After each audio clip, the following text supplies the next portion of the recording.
Vamos orar. Guarda-me, ó Deus, porque em Ti me refugio.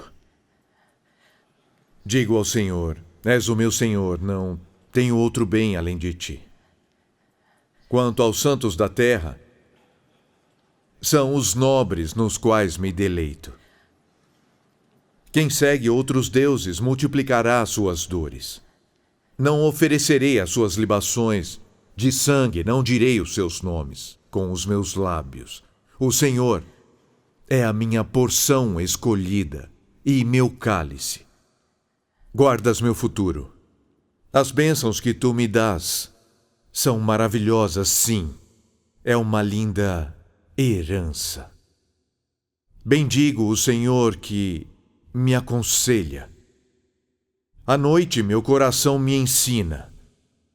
Sempre estás diante de mim, com Ele à minha direita, não vacilarei. Faz-me ver o caminho. Tua presença é uma alegria. A plenitude de alegria. Ela é plena de alegria. À tua direita, há delícias perpetuamente. Oro para que a tua palavra reine nesses dias.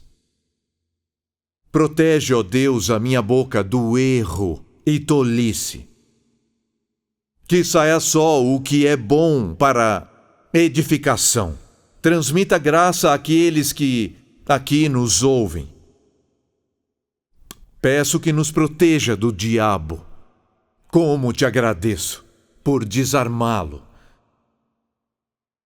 por expô-lo à vergonha pública, triunfando sobre ele em Jesus Cristo, quando cancelaste a dívida que havia contra nós com exigências legais, pregando-a à cruz. Que liberdade!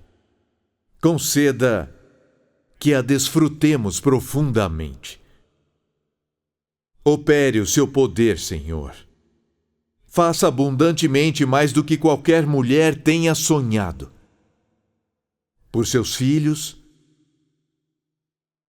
amigas, maridos, seus pais, vizinhos, igrejas. Eu oro para que os povos não alcançados, as nações que um dia irão se prostrar diante de Ti, sejam tocadas em poder por estas mulheres e por seus filhos e seus netos. Ó Senhor, que nós não duvidemos do que podes fazer em Tua soberana bondade, com os casamentos, resgatando filhos, curando igrejas, tocando corpos, removendo nuvens negras que cobrem algumas aqui há 8 anos ou mais. Este será o tempo em que a opressão irá embora. Venha e reine entre nós. Em Cristo oramos. Amém. O objetivo hoje é esclarecer o melhor que posso pelas Escrituras o que é a verdadeira feminilidade. E antes de começarmos, agradeço a Nancy Lee DeMoss por confiar a mim este incrível privilégio. Eu reconheço o grande valor desse extraordinário privilégio que me foi dado de falar aqui às pessoas mais influentes do mundo. Eu distingo a autoridade de influência. Uma mulher de joelhos move muito mais esta nação do que 1000 engomadinhos de Wall Street. Existe um grande poder aqui, então eu valorizo muito este momento. E eu peço que vocês estejam orando para que eu não me estrague. O que eu vou dizer pretende ser o fundamento do Manifesto da Mulher Verdadeira, que será lançado no sábado. Eu o li mais de uma vez e o considerei fiel, claro, verdadeiro, sábio, um documento magnífico. E que maravilha seria se centenas de milhares de mulheres na América assinassem de coração esse Manifesto da Mulher de Verdade. Eu quero começar com uma forte declaração, direi o que é. Explicarei um pouco o porquê é importante que vocês a ouçam. Eu a faço em parte porque as ajudará a sentir emocionalmente como eu gostaria que se tornassem. Em razão da conferência, mais do que pensar, mas sentir o que digo e o que todos querem aqui.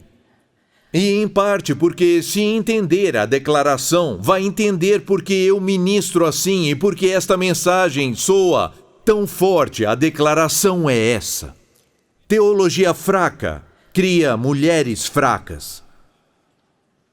Eu não gosto de mulheres fracas. Não me casei com uma. E com a Noel estou tentando criar Thalita, que fará 13 anos no sábado, para não ser uma. O oposto de uma mulher fraca não é uma chata, bruta, brava, controladora, insolente e uma amazona arrogante. O oposto de mulher fraca é Marie Durand, com 14 anos, que no século XVII, na França, foi presa por ser protestante.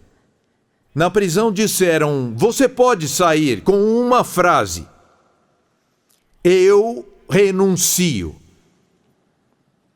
Ela escreveu na parede da cela: eu resisto. E ficou lá por 38 anos. E até a sua morte não renunciou. Esse é o oposto de uma mulher fraca. Outro exemplo de mulher forte é Gladys Staines. Em 1999, após servir por 3 décadas com o seu marido na Índia, com leprosos, ela ouviu um dia que seu marido e seu pequeno Philip, de 10 anos, e Timothy, de 6, haviam sido queimados vivos dentro do seu carro. Então ela disse aos jornais: tenho só uma mensagem para o povo da Índia. Não estou aflita e nem irada. Queimemos o ódio. Espalhemos a chama do amor de Cristo. O oposto de uma mulher fraca é a sua filha, chamada Esther. Quando os repórteres perguntaram como se sente sobre o assassinato do seu pai, e ela com 13 anos, eu louvo a Deus por ter achado meu pai digno de morrer por ele. O oposto de mulher fraca são Krista e Vicky, que juntas em minha igreja fizeram 65 cirurgias. Porque nasceram com defeitos. Síndrome de Apert e hipertelorismo.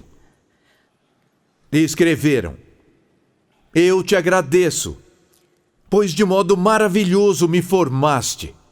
Tuas obras são admiráveis e sei disso muito bem. Krista diz: mesmo tendo vida difícil, sei que Deus me ama. Me criou do jeito que eu sou. Me ensinou a perseverar e confiar nele mais do que tudo. O oposto de uma mulher fraca é Joni Eareckson Tada, que daria tudo para estar aqui. 41 anos sem andar. E louva, obrigada por esta cadeira de rodas, experimentando o inferno nesta vida fui levada a pensar seriamente sobre o que me espera na próxima. Esta paralisia foi a minha maior graça. O oposto de mulher fraca é Suzy. Seu marido morreu aos 59 anos. Um mês depois, descobriu um câncer de mama e sua mãe morreu. Um milagre aconteceu. Ela me escreveu: agora vejo que busquei o tipo errado de ajuda. Meu pior sofrimento é meu pecado, do egocentrismo e vitimismo. Com a graça e bondade de Deus, sua ajuda misericordiosa, meus pensamentos e minha vida podem ser reformados para ser mais como seu filho. Teologia fraca cria mulheres fracas. Esta é minha declaração para iniciar. Teologia fraca não dá à mulher um Deus grande, forte e sábio o suficiente para lidar com a vida, de maneira a capacitá-la e a engrandecer a ele e a seu filho o tempo todo. Ela não serve.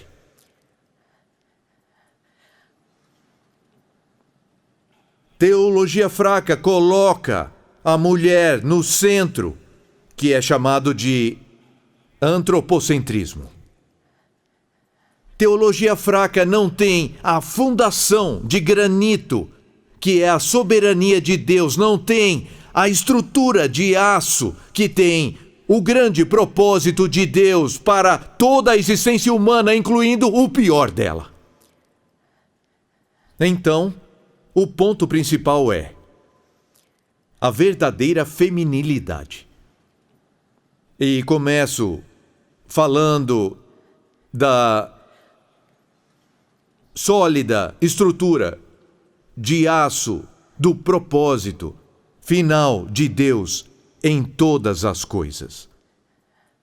O propósito de Deus para o universo e toda a história e sua vida é manifestar a glória de Cristo em sua maior expressão, em sua morte, para tornar um povo rebelde sua noiva.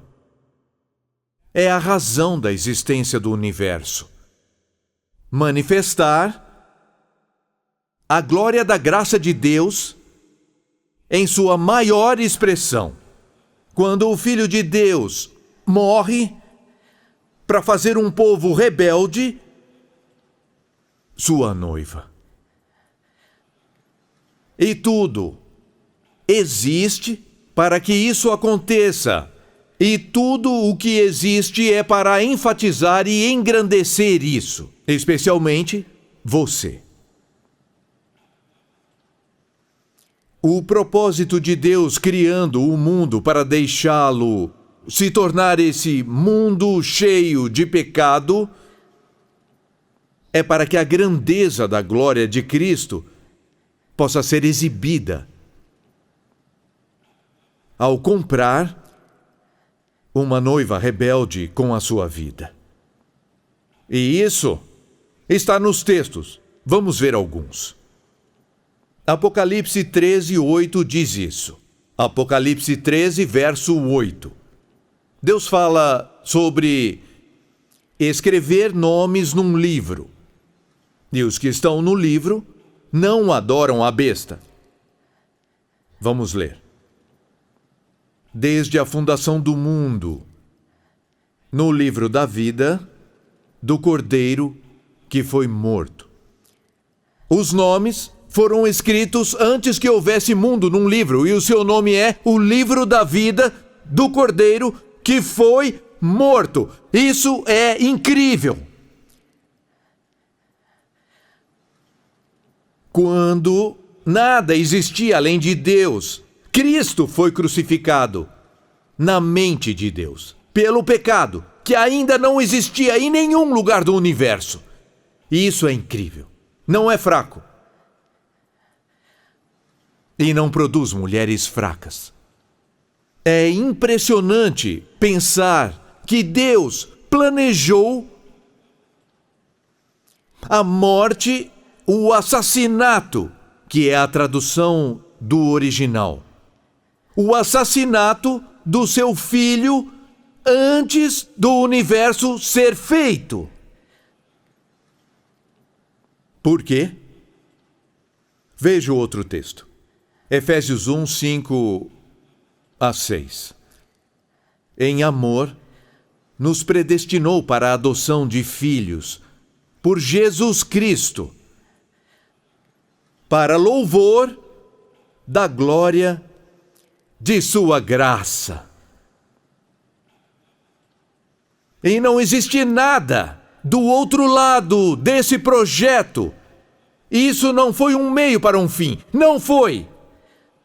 Quando chegar no louvor da glória da graça de Deus, chegou, acabou, não há nada mais depois disso. Foi para isso que o universo foi feito, simples assim. Deus planejou. De maneira que o ápice, o clímax, a suprema expressão de sua graça fossem os filhos comprados ao custo de sua vida, sua esposa, você e eu.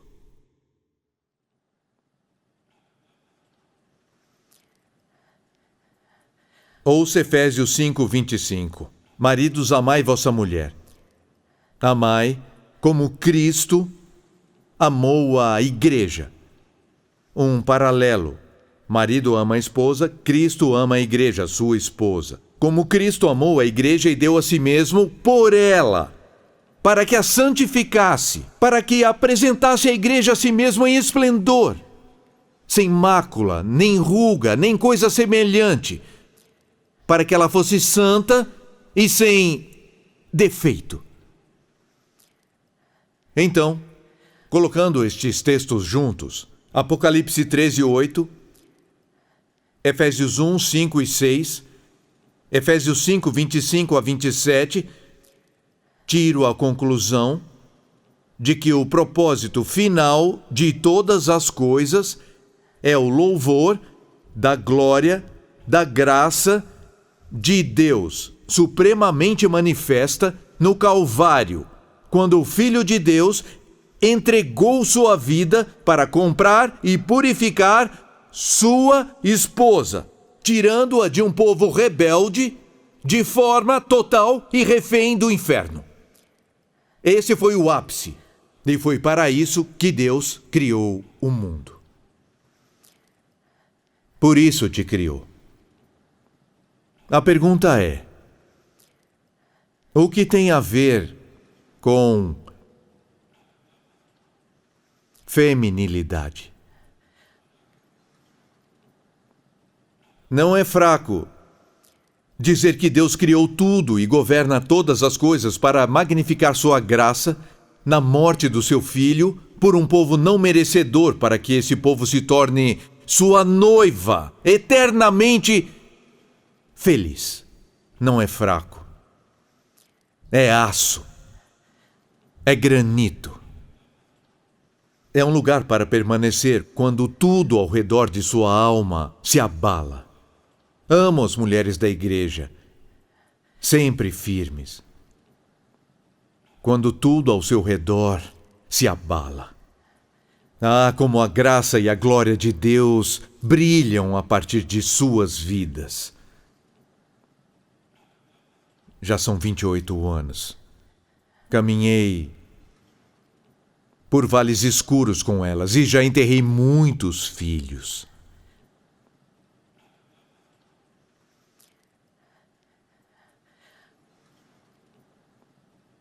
Não leva a uma mulher fraca, mas conduz à feminilidade. A teologia desse propósito final do mundo leva à verdadeira feminilidade. De fato, leva a um extraordinário entendimento da feminilidade. O que vimos até agora, naqueles 3 textos, e há muitos outros que poderiam ser usados também, o que vimos até agora é isso: masculinidade e feminilidade, homens e mulheres pertencem ao centro do propósito de Deus. Masculinidade e feminilidade não vieram depois da criação, não surgiram depois da cruz. Não é periférico ao plano que nos foi expresso quando Jesus morre para magnificar a graça de Deus. Estão bem ali no âmago do Calvário. É maravilhoso. Oh, como oro para que vocês abandonem pensamentos pequenos sobre o plano de Deus para a feminilidade. Há uma maldição na natureza humana chamada trivialidade. O grande problema da TV e os filmes não é sexo e violência, é banalidade. É viver todo dia como se a TV importasse. Mas ela não importa nada. Existe hoje, amanhã acabou e vem a eternidade. As coisas que não se veem importam. Eu gostaria de ver hoje 6.000 almas se erguendo à significância do que importa no mundo. Mulher, transforme uma simples troca de fraldas ou outro momento em um momento importante, se perceber que a sua feminilidade está aqui sendo trazida bem no centro do propósito de Deus neste universo, o que chegou a um clímax quando Cristo, o marido, comprou sua noiva. Gênesis 1:27. Criou Deus o homem à sua imagem, a imagem de Deus o criou, homem e mulher. Ele os criou. Então, às vezes, penso que cometemos um erro ao pensar assim. Bem, Deus criou a nós desse jeito e, mais tarde, enviou seu Filho para morrer por pecadores e criar um povo para si pelo seu sangue, e ele pensou: como eu posso deixar isso claro? Vou achar uma analogia para que possam entender isso. Já sei, o casamento. Isso vai servir. Eu vou usar o casamento para ilustrar aquilo que o meu filho fez. Não foi assim. Há uma razão para sabermos que não foi assim. Quando Deus projetou em sua mente eterna como criaria alguém chamado humano em 2 modelos, homem e mulher, quando ele pensou nisso, já tinha em sua mente, sem dúvida, a cruz. Por isso nos criou do jeito que somos. Não nos fez assim e depois pensou: isso vai servir. Vou aplicar isso à cruz. Não aconteceu assim e nós sabemos disso. Porque em Efésios capítulo 5, verso 31, Paulo cita Gênesis 2:24, que diz: deixa o homem pai e mãe e se une à sua mulher, tornando-os uma só carne. Remete a antes da queda, no início, primeiro casamento. E ele cita isso e adiciona uma interpretação extremamente importante. Ele diz, no verso 32, diz: grande é este mistério. Gênesis 2:24. Os dois sendo nova carne. Grande é este mistério, e eu afirmo, ele aponta para Cristo e a Igreja. Milhares de anos antes de haver uma cruz, Deus disse sobre homem e mulher. Isso se trata do evento mais importante na história. Por isso eu os criei assim. Eu planejei essa coreografia de masculinidade e feminilidade no casamento, primeiro. E como solteiros veremos uma exibição da coisa mais importante do universo. Meu filho, mostrando a minha graça ao sacrificar a sua vida como um marido por sua esposa. Meu ponto principal. Qual é o significado de feminilidade? É este. Feminilidade é um chamado distinto de Deus para mostrar a glória do seu Filho, de forma que não seriam demonstradas sem a feminilidade.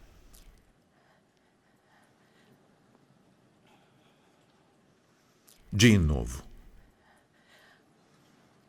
É um chamado distinto de Deus. Feminilidade é um chamado distinto de Deus para demonstrar a sua glória.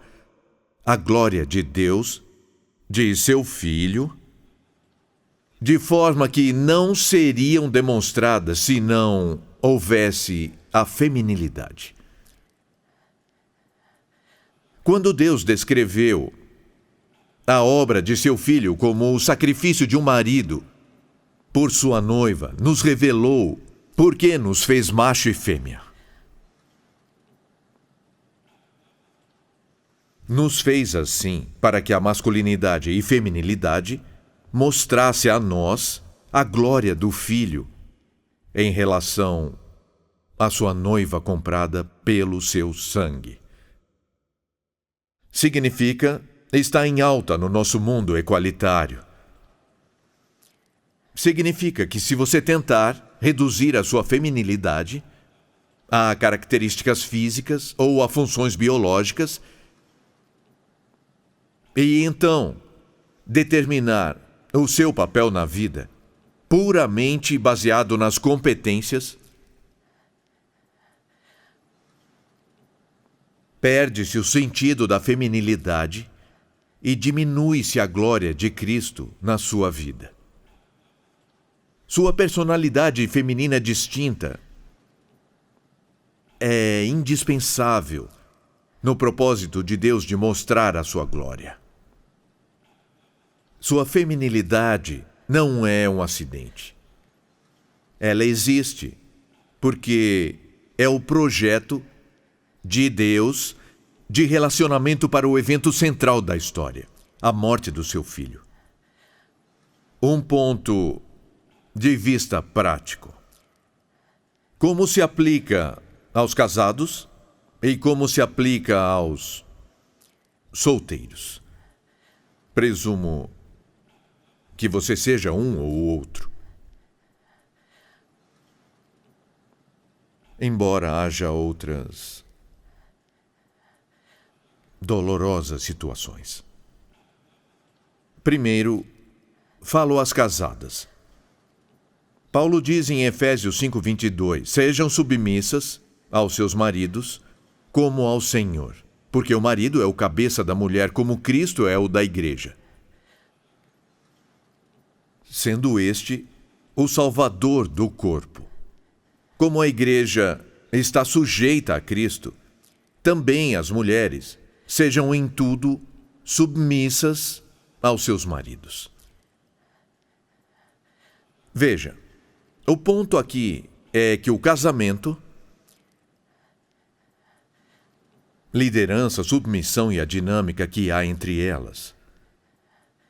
O casamento foi feito para mostrar a aliança de amor entre Cristo e a sua igreja. Se um repórter viesse e perguntasse, Ei, o que é mais importante no casamento? Eu não hesitaria em dizer. Casamento existe para mostrar a manutenção da aliança de amor e graça que existe entre Cristo e sua igreja. Isto é o casamento. Sem dúvida. Significa que marido e esposa, liderança e submissão têm papéis fixos, como também tem Cristo e a igreja. Não são intercambiáveis. Não são intercambiáveis. O modelo dos homens é Cristo, o cabeça. E o modelo das mulheres é a igreja, chamada a admirar e permanecer fiel a Cristo. Os homens têm maior fardo e maior responsabilidade. Eu não gosto de falar de liderança em termos de direitos. Eu gosto de falar em termos de peso e responsabilidade, o que milhares de homens são incapazes de entender. Eu oro por vocês sobre isso. Algumas de vocês aqui serão tão tocadas por Deus que não vão querer voltar, pois estão tão decepcionadas. Vamos orar por vocês. Gostaria de falar para 6.000 homens. Falaria na cara deles, sendo muito mais duro do que agora. Eu diria, vocês quase sempre são o maior problema nessas situações. Suas mulheres superariam se fizessem como Jesus. Vamos definir liderança e submissão. Liderança é o chamado divino ao marido para assumir a responsabilidade no direcionamento servil de Cristo na proteção e provisão do lar. Poderia falar disso por 1 hora, mas eu não vou. Apesar da frustração. Mas vou repetir. Liderança é o chamado divino ao marido para assumir a principal responsabilidade no direcionamento servil de Cristo e na proteção e provisão no lar. É a minha definição de submissão. E eu posso mostrar isso em Efésios 5. Submissão é o chamado divino para a esposa honrar e afirmar a liderança do marido e ajudá-lo a executá-la de acordo com seus dons. Vou repetir. Submissão é o chamado divino para a esposa honrar e afirmar a liderança do marido e ajudá-lo a executá-la de acordo com seus dons. O ponto aqui não é entrar em detalhes sobre como é em cada casamento. Cada um é um pouco diferente. O ponto é que liderança e submissão correspondem à masculinidade e feminilidade no casamento. E não é isso. Essas diferenças são absolutamente essenciais no plano de Deus, para que o casamento demonstre melhor a glória do amor de Cristo pela sua noiva e a beleza da generosa reverência e admiração da sua noiva por seu marido. Eu sei que isso deixa muitas perguntas sem resposta. E quanto a maridos incrédulos? E quanto a maridos crentes que não fazem isso? Liderança, proteção, provisão. E as esposas que resistem à liderança e não gostam da ideia, pensando que tem que ser sempre meio a meio? E as que aceitam, mas nunca expressam nenhuma gratidão por isso? Há centenas de perguntas que eu poderia fazer. Peço desculpas, mas não farei. Aqui está o meu consolo. Se puderem abraçar essa verdade, falo às casadas, falarei às solteiras em 1 minuto. Se vocês casadas abraçarem essa magnífica verdade de que a sua feminilidade significa que o seu papel distinto no casamento foi feito para magnificar a glória da graça de Deus, supremamente expressa na aliança de amor entre Cristo e a Igreja, vocês terão uma bússola para navegar por centenas de perguntas e terão a vida inteira para respondê-las.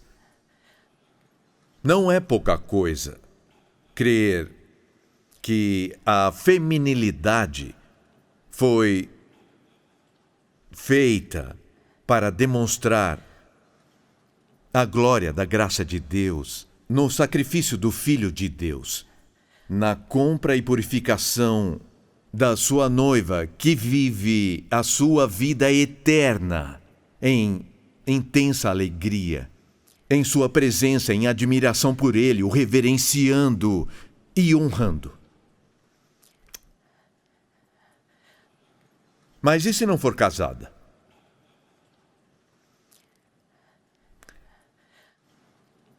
O apóstolo Paulo amava ser solteiro. Realmente amava. Amava porque isso dava a ele uma liberdade radical para ser preso a cada mês. Sem uma esposa em casa chorando por isso. E podiam açoitar muitas vezes e sentir a sua carne ser rasgada 5 vezes. Multiplique muitas vezes para que ele pudesse naufragar. Ser solteiro é um privilégio, visto sob esse prisma. Por isso gostava e chamou muitos para segui-lo nisso. Mesmo o casamento sendo para mostrar a glória de Cristo. Como assim? Por que é que algumas de vocês são convidadas a que não se casem? Por que faria isso se o casamento é um retrato magnífico do amor de seu filho pela sua noiva, para que maridos e esposas, vivendo como Deus planejou para se tornem um espetáculo magnífico dessa glória? Por que convidaria alguém para viver assim como ele? Há uma razão muito clara. Nesta parte da história, desde a queda, a ordem que Deus estabeleceu não é mais absoluta. Não é bom que o homem esteja só e nem que a mulher esteja. Verdade, mas não é totalmente. Agora o pecado entrou no mundo. Há outras coisas a considerar além da ordem natural que Deus organizou antes do pecado, queda, e milhares e milhões a serem resgatados da perdição. A razão por que não é um ataque à glória de Deus quando o apóstolo Paulo disse: preferia que fossem solteiros como eu, se tivessem o dom. Não é um ataque contra a glória de Deus, porque neste mundo há certas verdades sobre Cristo e seu reino que podem ser melhor mostradas na masculinidade e na feminilidade solteira do que na masculinidade e feminilidade no casamento. Vou dar 3 razões. Temos 3 coisas que a mulher solteira pode falar melhor ao mundo do que qualquer mulher casada, através do seu casamento. Número 1. Uma vida de solteira que exalta a Cristo testifica que a família de Deus cresce pela regeneração da fé, não por propagação através do sexo.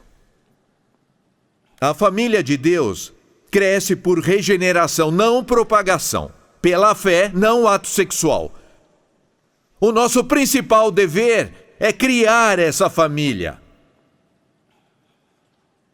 Então, se ficar solteira, e viver uma vida de castidade, e nunca tiver filhos biológicos, se receber isso do Senhor como graça e dom, com contentamento, e se tiver com você os pobres e os solitários e se entregar pelo Evangelho sem autocomiseração, em sua feminilidade como mulher solteira exaltará a Cristo de maneiras que nenhuma mulher casada fará. Número 2. Uma solteira que exalta a Cristo testifica que relacionamentos em Cristo são mais permanentes e preciosos do que os familiares. Se uma mulher solteira, sem amargura ou remorso, pela ausência de uma família, se entregar para criar a família de Deus na igreja, ela florescerá em sua feminilidade como nunca sonhou, e Cristo será honrado. E terceiro, a mulher que exalta a Cristo, a solteira, testifica que o casamento é algo temporário e ao final dá espaço ao relacionamento para o qual sempre apontou, o de Cristo e a igreja. Não é preciso imagem quando se está face a face. O casamento é uma coisa linda e quero afirmar de público a minha gratidão por Noel, que nos 21 de dezembro terá sido a minha esposa por 40 anos. Eu quero agradecer a ela. Obrigado. Ela é um presente para mim que eu não mereço. E nós juntos trabalhamos e criamos 5 filhos e 10 netos e ainda estamos trabalhando arduamente. Como pais, nós nunca deixamos de ser pais, aprendemos isso. As lágrimas não param e nem as alegrias. Todavia, eu e ela diríamos, com profunda convicção, casamento não é o mais importante. Ele é temporário. Se não fosse, Jesus não teria dito que na ressurreição não há casamento. Ninguém se casa. Seremos como anjos no céu, porque nós não morreremos mais. Meu relacionamento com Noel tem mais alguns anos. Depois, eu e ela experimentaremos do que de fato se trata o relacionamento com ele. Portanto, uma mulher solteira que vive essa meta final em mente e acha em Cristo tudo o que deseja, aqui diz algo muito poderoso e claro a respeito do Salvador. Encerrando, declaro esta verdade. O propósito de Deus na história é a mostra da glória do Filho ao morrer por sua noiva.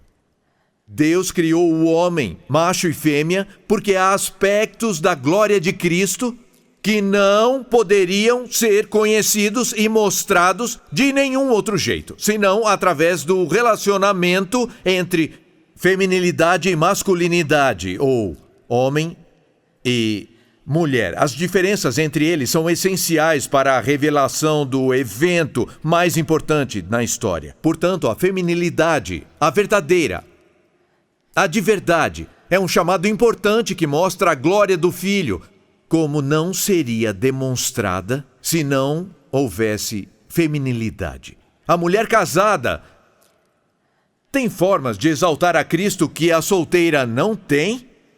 A solteira tem formas de exaltar a Cristo como a mulher casada não tem, quer seja casada ou solteira. Não aceite uma teologia fraca. É pouco. Deus é grande. Cristo é glorioso. A feminilidade é estratégica. Não desperdice a feminilidade. A verdadeira foi criada para a glória de Cristo, Pai, eu oro para que operes uma grande e profunda compreensão do porquê estas mulheres são mulheres. Que não banalizem nem diminuam o que é grande. E que em seus corações, ao viver seus casamentos ou vida de solteira, sintam a glória da graça de Deus, expressa no sacrifício de seu filho para comprar a sua noiva e a eterna admiração e alegria. Oro em nome de Jesus. Amém.